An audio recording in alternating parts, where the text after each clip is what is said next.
कल से हम पढ़ रहे हैं जेनेटिक डिसऑर्डर, आनुवंशिक विकार।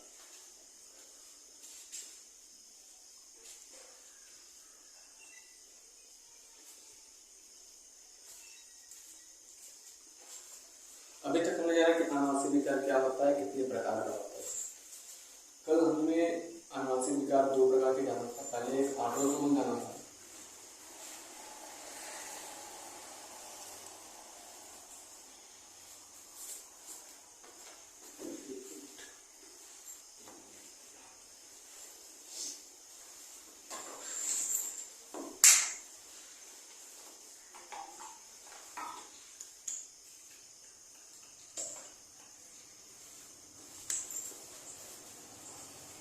Mendelian disorder.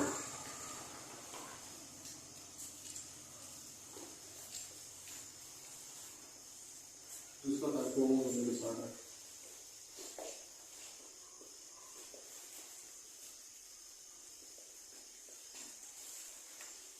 ठीक, मेंडेलियन डिसऑर्डर हिंदी में कहते हैं मेंडल विकार। मेंडेलियन विकार क्रोमोसोमल करते हैं गुणसूत्रीय विकार।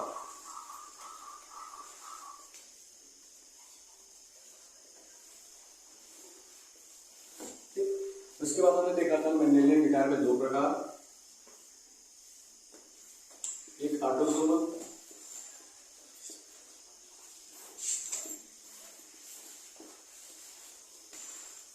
दूसरा देखा था हमने सेक्स लिंक्ड।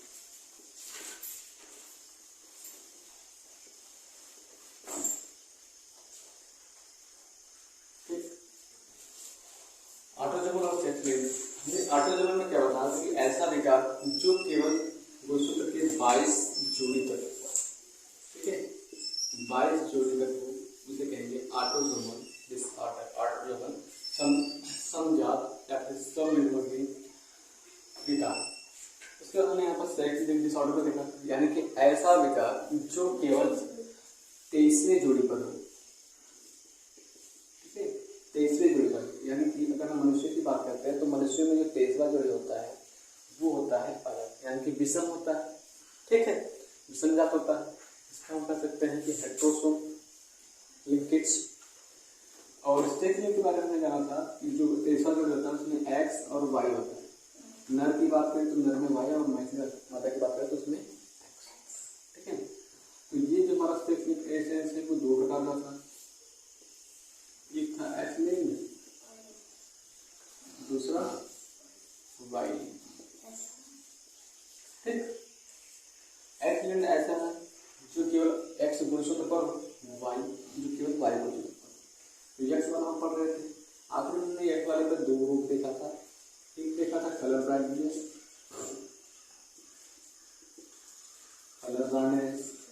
और दूसरा देखा था हेमोफीलिया।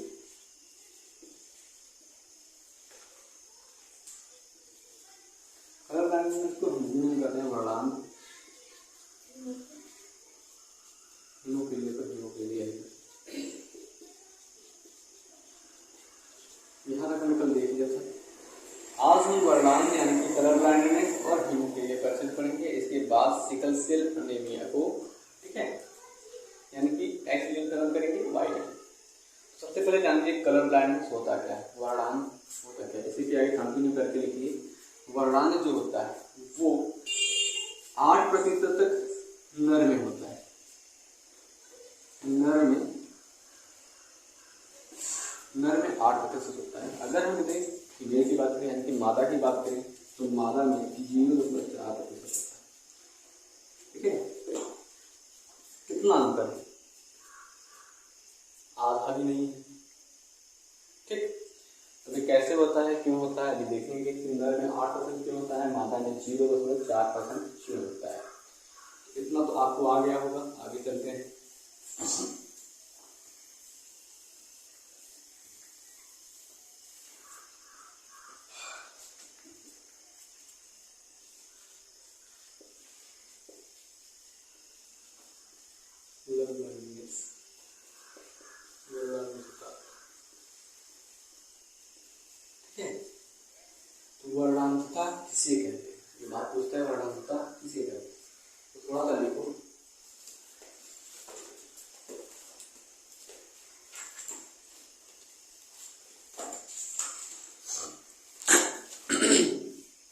यक्स गुणसूत्र पर,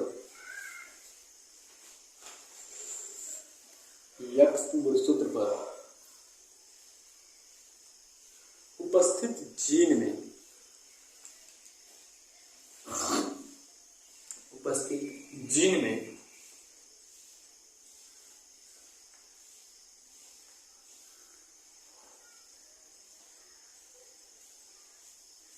बदलाव के फलस्वरूप, बदलाव के फलस्वरूप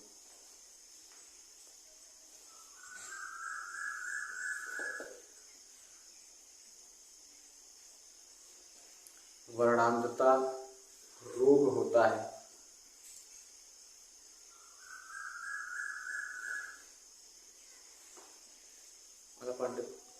वर्णांधता रोग से ग्रसित व्यक्ति को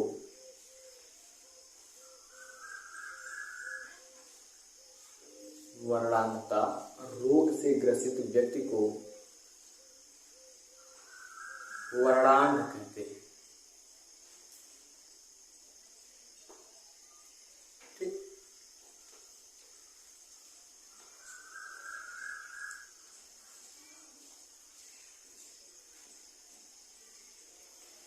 मेरा देखो हमने क्या बताया कि देखो ये जो हमारा वर्णांधता है ये भी दो प्रकार का हो सकता है। ठीक है, दो प्रकार का हो सकता है। कैसे? एक तो होगा प्रभावी और दूसरा होगा अप्रभावी। ठीक है, प्रभावी अप्रभावी।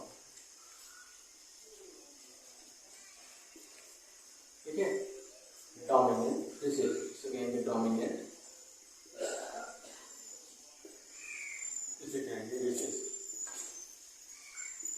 डोमिनेंट रिसेसिव कैसे प्रभावी होगा, कैसे अप्रभावी होगा, थोड़ा सा इसके जरूर देखो। वर्णांधता रोग जो है, हीमोफीलिया जो है, सिकल सेल एनीमिया जो है, सिस्टिक फाइब्रोसिस ना, ये सभी जितने भी अनुवांशिक रोग हैं सब के सब भगवान की दया से अप्रभावी हैं, बहुत कम ही प्रभाव दिखाते हैं। ठीक है, तो अगर हम बात कर लेते हैं, हमें पता है कि जो हमारा वर्णांधता रोग होता है यक्स गुणसूत्र पर पाया जाता है, इसलिए इसको हम यक्स लिंक्ड डिसऑर्डर के नाम से जानते हैं। हिंदी में कहें तो इसको यक्स संलग्न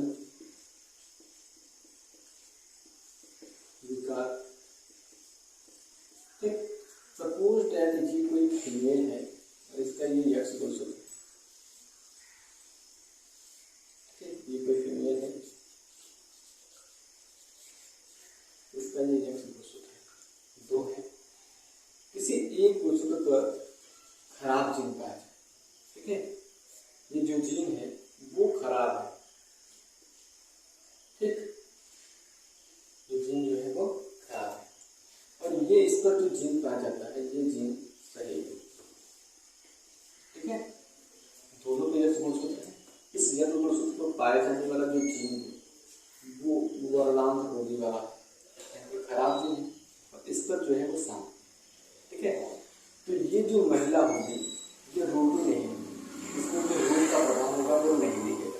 ठीक, लेकिन ये वाहक होगी, कलर ब्लाइंडनेस का वर्णांधता रोग तो वाहक होगी, इसमें तो रोग नहीं दिखाई देगा, लेकिन इसके द्वारा आने वाले संतानों में रोग दिखाई देगा। कैसे दिखाई देगा अभी दिखा रहे हैं। तो ये जो फीमेल है वो नॉर्मल फीमेल है, बट लेकिन ये कैरियर है, यानी कि वाहक। औरत तो सामान्य है, महिला जो है सामान्य है, लेकिन ये वाहक होगी। अब अगर हम बात कर लेते हैं इधर से कोई नर की, नर में जो गुणसूत्र होता है वो होता है एक्स और वाई। ठीक, नर में पाए जाने वाला जो गुणसूत्र होता है वो क्या होता है, यक्स और वाई। और हम पढ़ रहे हैं यक्स लिंक्ड एलिएटेस, यक्स संलग्न विकार। तो जो भी जीन खराब होगा वो पाया जाएगा यक्स गुणसूत्र पर। सपोज दैट हम इसको मान लेते हैं ये यक्स गुणसूत्र है और ये वाई गुणसूत्र। जो भी खराब जीन है वो यक्स पर उपस्थित है यहाँ। ठीक, और वाई क्या है, नॉर्मल। ठीक है, अभी वाई वाला आगे पढ़ेंगे कल यक्स वाला क्वेश्चन चलेंगे। वाई क्या है, नॉर्मल है। देखो यहाँ पर अप्रभावित, यहाँ पर जो रोग था वो अप्रभावित था, लेकिन यहाँ पर प्रभाव दिखाएगा। क्योंकि ये रूप जो होता है वो यक्ष गुणसूत्र पर होता है और यहाँ पर एक ही गुणसूत्र है यक्ष का और एक वाई है, उससे कोई मतलब है नहीं, यक्ष गुणसूत्र पर ये अपना काम कर दिया है। तो यहाँ पर जो मेल होगा, ठीक है, जो मेल होगा वो कलर ब्लाइंड होगा, कलर ब्लाइंड होगा, ठीक है, वर्णांग होगा, ठीक है, जो नर होगा वो वर्णांग होगा। अब अगर हम इसका संकरण कराना चाहें यानी कि आने वाली संतति कैसी होगी उसको देखना चाहें तो हम सिंपली यहाँ से एक बना लेते हैं माला का, ठीक, और यहाँ पर हम नर का लिख लेते हैं। अब क्या करते हैं, नॉर्मल हम थोड़ा सा क्रॉस कराएंगे, उसके बाद अच्छे से कैसे देखेंगे।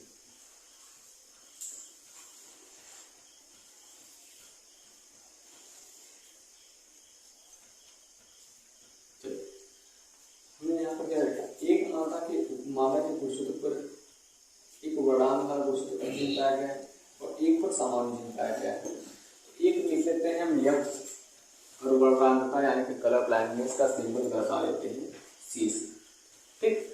एक तो हमारा सामान्य यन वाला, तो यन लिखें या ना लिखें कोई फर्क नहीं पड़ता, तो यहाँ पर हम यक्ष लिख लेते हैं इस प्रकार से, ठीक है।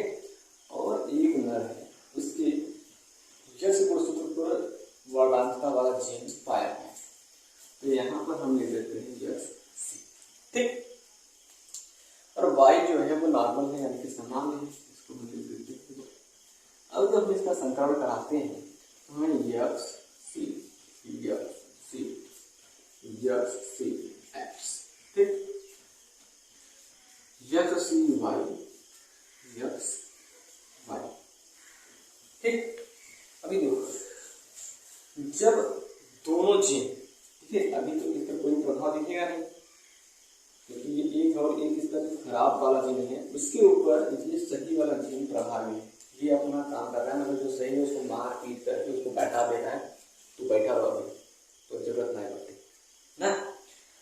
तो ये एक खराब जीन और इधर से एक खराब जीन, यानी कि इधर से माता का एक खराब जीन, इधर से एक नर का खराब जीन, जब दोनों आपस में मिल गए तो जो आने वाली पुत्री है, ठीक है, पुत्री भी वर्णांग हो गई,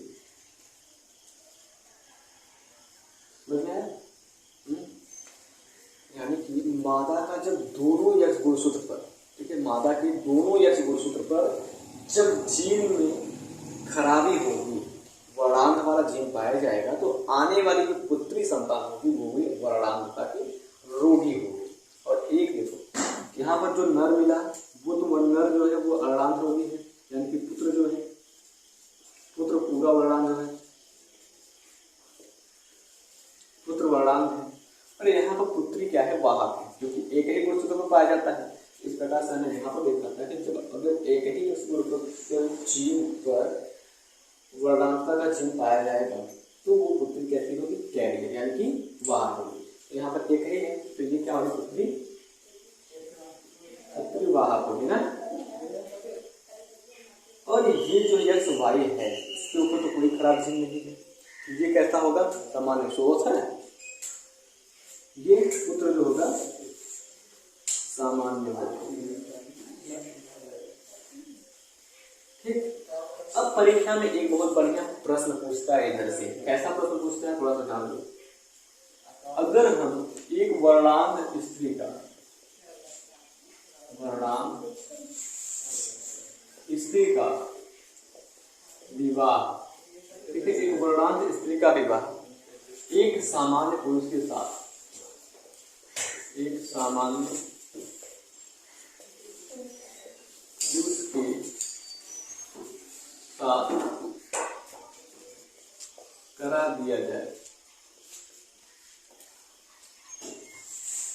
क्या, तो आने वाली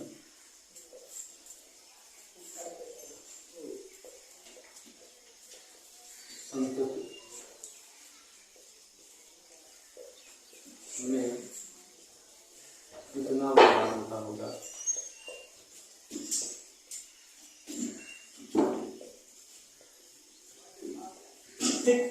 यानी कि एक वर्णांग पुत्री है, यानी कि उसके जो यक्ष गुणसूत्र हैं दोनों पर वर्णांगता वाला जीन पाया जाता है ना, ये वाला केस, ठीक। और एक जो पुरुष है वो सामान्य, यानी कि ये वाला केस, जब दोनों का आपस में हम संकरण करा देते हैं।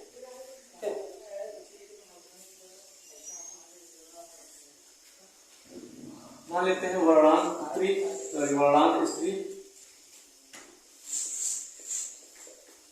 वर्णांत स्त्री का क्या होगा गुरुत्व? देखो वर्णांत स्त्री का संकरण कराने वाले हैं सामान्य पुरुष के साथ।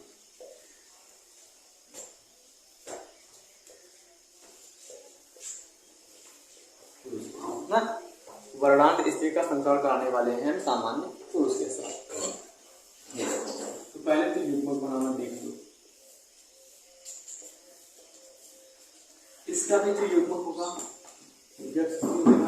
इसका भी जो होगा होगा, तो दोनों में एक जैसे दिख रहे हैं ना, तो हम इसको दोनों अलग अलग न लिख करके एक ही लिख सकते हैं यक्ष, ठीक। एक ही प्रकार का युग्मक बना ना, यहाँ पर यक्ष बना, यहाँ पर यक्ष बना, दोनों एक जैसे हैं।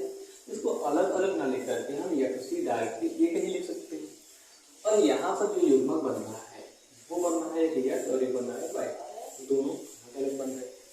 तो अगर हम इसका संकलन करा दें, इसका संकलन एक बार हम इसका तो इसके साथ करा दें, ये हो जाएगा यक्ष सी यक्ष, ठीक। और फिर इसी का हम इसके साथ करा दें, क्या हो जाएगा यक्ष सी वाई। यानी ये आने वाली जो संतानें होंगी 50% जो पुरुष होगा वो पुरुष होगा वो स्त्री होगा, और जो स्त्री होगी वो वाहक होगी। समझ में आया इतना माता जी? और यहाँ पर अगर हम बात करें,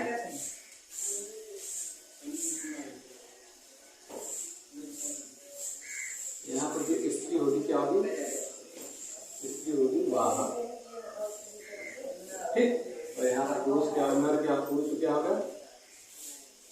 रोगी, ठीक। आई होप इतना समझ में आ गया, इतना समझ में आ गया। थोड़ा सा उससे आगे 2-3 लाइन लिख लो, फिर उसके बाद ये ना देखो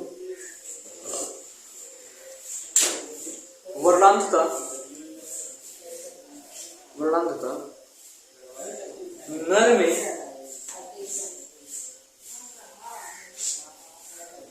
थोड़ा मतलब वर्णांतता नर में 8% तथा मादा में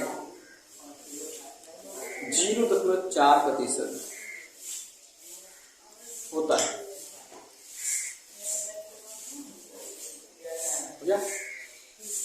आगे वर्णांत व्यक्ति को कोई भी सरकारी नौकरी भी नहीं मिलती, जैसे वर्णांत जो कहते हैं ना, तो वर्णांत व्यक्ति को लाल तथा हरे रंग में अंतर समझ नहीं आता।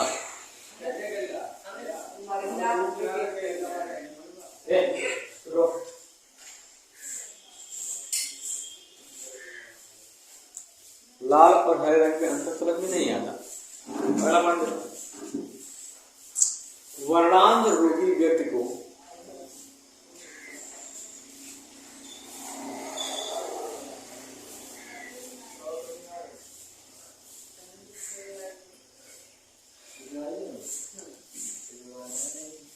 रेलवे,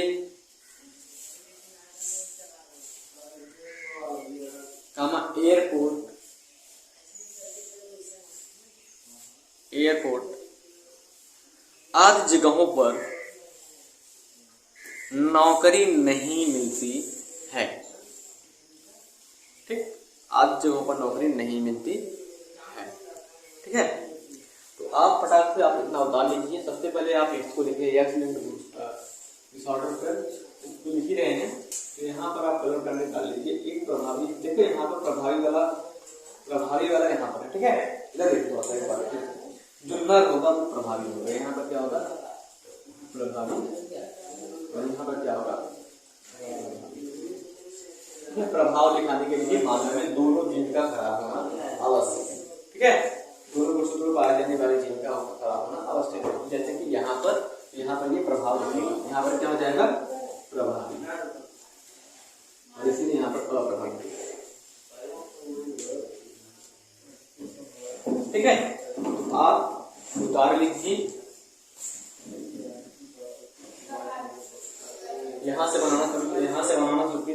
इंग्लिश वगैरह छोड़ दीजिए ना, इसके बारे में पढ़ रहे हैं ना, या फिर इसको लिखना है तो कल लिख सकते हैं वर्णांतता एक जब संलग्न विकार ना, ऐसे लिख सकते हैं। यहीं पर यहाँ पर लिखने के बाद इसी के नीचे से निकल के आप ऐसे बना लीजिए, तो इसको बना लीजिए, इसको बनाने के बाद यहाँ इसको बना लीजिए, ये प्रश्न लिख करके छाप दीजिए जल्दी से।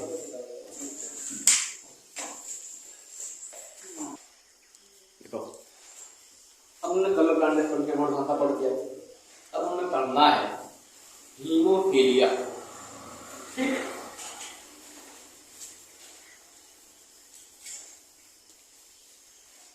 हीमोफीलिया दूसरा नंबर क्या है? हीमोफीलिया।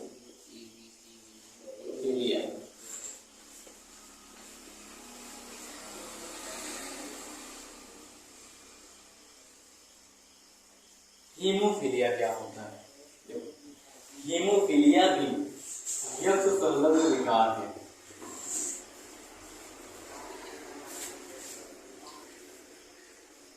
यक्ष संलग्न विकार है, क्यों? क्योंकि ये जो हीमोफीलिया रोग होता है ना, ये यक्ष गुणसूत्र के ऊपर ही पाया जाता है और ये ज्यादा प्रभावी रोग नहीं है। ठीक है, ये भी अप्रभावी है, अप्रभावी है, सिर्फ ये अप्रभावी। इसके बारे में प्रसिद्ध बहुत फेमस बात कहेंगे, ये जो होता है ये रॉयल डिसीज होता है, रॉयल रोग है ना, ये रॉयल डिसीज है, रॉयल डिसीज। अब रॉयल डिसीज क्यों कहते हैं, इसके पीछे की एक कहानी है। हीमोफीलिया रोगी जो सबसे पहली औरत थी वो थी इंग्लैंड की महारानी विक्टोरिया। ठीक, उन्हें सबसे पहले हीमोफीलिया हुआ था। इंग्लैंड की जो रॉयल परिवार होते हैं, रॉयल फैमिली होती है, वो अपने भाई बहन से ही शादी कर लेते हैं। ठीक है, इंग्लैंड में अभी भी लोग अपने भाई बहन से ही शादी कर लेते हैं।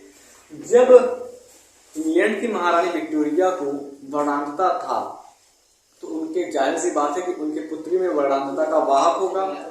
ठीक, तो उनके पुत्र ने उनकी पुत्री से शादी कर लिया, यानी कि दोनों भाई बहन आपस में शादी कर लिए, तो आने वाली जो संतान हुई वो वर्णांतता हुई, यानी कि जो पुरुष पैदा हुआ वर्णांतता हुआ और जो मादा पैदा हुई वो वर्णांतता की वाहक होगी। जब फिर से एक वर्णांत वाला रोगी भाई और अपने चाचा के बेटी के साथ जो कि वर्णांतता की वाहक उसके साथ शादी कर लेता है, तो आने वाली जो पुत्री होगी वो भी वर्णांत होगी, पुत्र होगा वो भी वर्णांत होगा। इस प्रकार से क्या हुआ कि पूरी धीरे धीरे चलने लगी जनरेशन वर्णांतता परी, हीमोफीलिया रोगी की, वर्णांतता ने हीमोफीलिया रोगी, इसीलिए इसको कहते हैं रॉयल डिजीज, यानी कि खानदानी रोग है। ठीक है, ये हमारा कोई यक्ष गुणसूत्र है। देखो इस रोग को एक और नाम से जानते हैं, इसको कहते हैं रक्तपात। ठीक है, इसमें खून का थक्का नहीं चलता, यक्ष गुणसूत्र पर जीन की गड़बड़ी हो जाने के बाद से छोटे मोटे कट लग जाने पर खून तो रुक जाते हैं कुछ देर के बाद, 10 मिनट 5 मिनट के बाद, लेकिन अगर बड़ा कट लग जाए तो इंसान का सीधा हैप्पी तेरे ही आ जाता है। ठीक है, तो ये देख लो यक्ष गुणसूत्र है और ये वायु गुणसूत्र है। ठीक है, जो भी रोगी पाया जाएगा यक्ष गुणसूत्र के जीन पर होगा। यहाँ पर जो यक्ष गुणसूत्र है इसके ऊपर जो जीन है वो हीमोफीलिया है, हीमोफीलिया वाला है, और वायु वाला जो है वो सामान्य यक्ष है, ये वायु है। यक्ष वाले पर रोग होगा, वायु वाले पर कुछ भी नहीं होगा। तो इसके बारे में थोड़ी सी बात लिख लीजिए और फिर आगे चलिए। देखो देखो हीमोफीलिया एक अप्रभावी यक्ष संलग्न विकार है।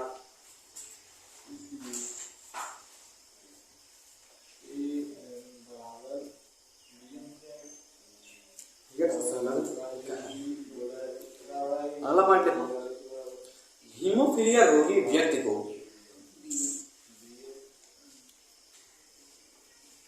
चोट लग जाने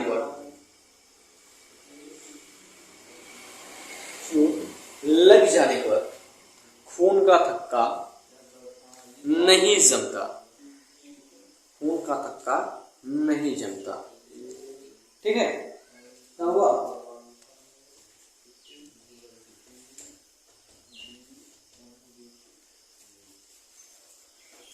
तो देखो उसके आगे थोड़ा सा इसी वाला मिटा दे, ये वाला।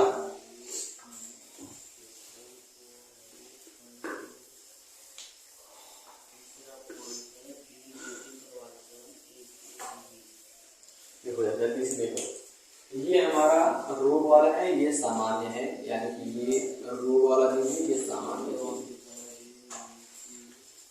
ठीक, अभी हमने क्या बताया कि हीमोफीलिया रोगी में रक्त का थक्का नहीं जमता। ठीक, क्लियर हुआ। अब तो ये हीमोफीलिया होता है दो प्रकार का, हिंदी में लिखो या इंग्लिश में लिखो, हीमोफीलिया ही लिखा जाएगा। ये दो प्रकार का होता है, एक होता है हीमोफीलिया ए, दूसरा होता है हीमोफीलिया बी। ठीक है, हीमोफीलिया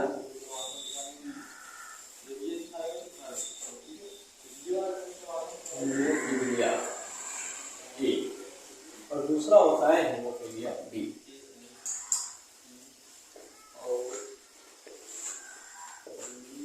हीमोफीलिया ए और हीमोफीलिया बी। हीमोफीलिया ए जिस व्यक्ति को होता है तो उसमें हृदय का धक्का जमाने वाला जो कारक होता है, यानी कि जिसको फैक्टर कहते हैं, वो फैक्टर आर प्रभावित हो जाते हैं ना। हृदय का धक्का जमाने वाला कारक 8 वो प्रभावित हो जाता है, जिससे हृदय का धक्का नहीं जमता। और जिस व्यक्ति को हीमोफीलिया बी होता है, ठीक है, जिसको बी होता है, उसके अंदर जो फैक्टर 9 होता है, फैक्टर नहीं फैक्टर, ठीक है, फैक्टर 9 होता है, वो प्रभावित हो जाता है। ठीक है, जिससे रक्त का थक्का नहीं जमता। हीमोफीलिया बी में फैक्टर 9 जब प्रभावित होता है, इसको एक और नाम से जानते हैं, इसको कहते हैं क्रिस्टमस फैक्टर।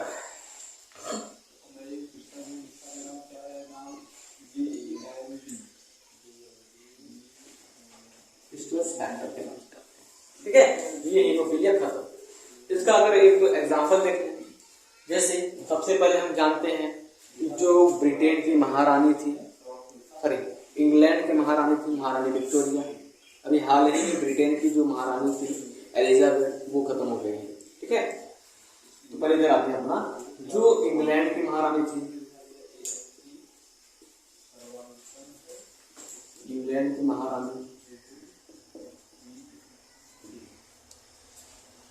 तो विक्टोरिया, इंग्लैंड की महारानी विक्टोरिया, ये वर्णांधता रोगी थी, सॉरी हीमोफीलिया की रोगी थी।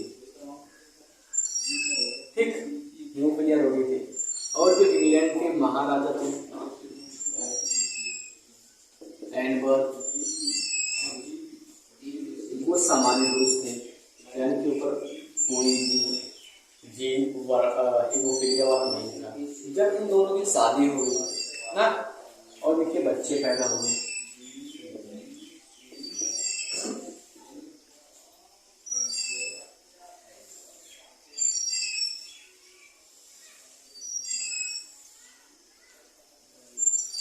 ठीक, इनके साथ संकरण करा, इनके साथ संकरण करा दे, इनके साथ करा दे, ठीक, इनके साथ संकरण करा दे। देखो यहाँ पर ये बाहर पुत्री मिल गई और यहाँ पर ये रोगी।